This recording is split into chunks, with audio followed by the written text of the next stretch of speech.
Va yana aralash pul berib ketdi. Ichida falishkasi bormi yo'qmi bilmayman. Sizlarni ham shu muammo qiynayaptimi? Unda men sizlarga buni bitta yechimini ko'rsataman. Bu apparatni aynan siz uchun olib kelib qo'ydim. Pul sanaydigan apparatlarni ko'pini ko'rgansiz, lekin bunaqasini hech qayerda ko'rmagansiz. Bu apparatimizni eng yaxshi tomoni okeli to'liq zaryadka bilan 10 kun bemalol xizmatingizni qilib beradi. Tok-pok qidirib yurmaysiz.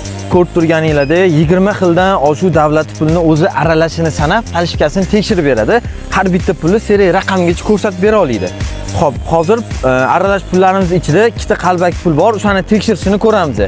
Pul sug'urasizlar 1200 tezlikda sanab beradi, juda ham tez sanaydi. Mana birinchi 50 ming so'mlik falishkamiz juda ham ko'p chiqyapti hozir. Ikkinchi qalbaki pulimizni ko'rsanglar bo'ladi akalar. Sanashlari juda ham tez. Bu apparatimizni bemalol dollarda ham, so'mda ham aralashini hisoblab, falishkasini 100% ajratsangiz bo'ladi. Общий pul 5 million 250 ming so'm.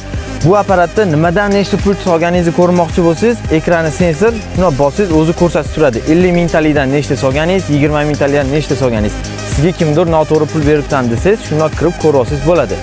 Hozirgi kelayotgan eng zo'r falishkalardan 100% ajratib beradi. Sababi apparatdan o'tgan pulni har bittasini orqa oldini skaner qilib o'tkazadi. Qo'lda aralash pul sanab, falishkami yo'qmi bilmayotgan bo'lsangiz, aka, menga aloqaga chiqing. Men sizga eng zo'r apparat qilib beraman. Bizda 30 xildan shu apparat bor. Eng zo'rini sizga qilib beraman.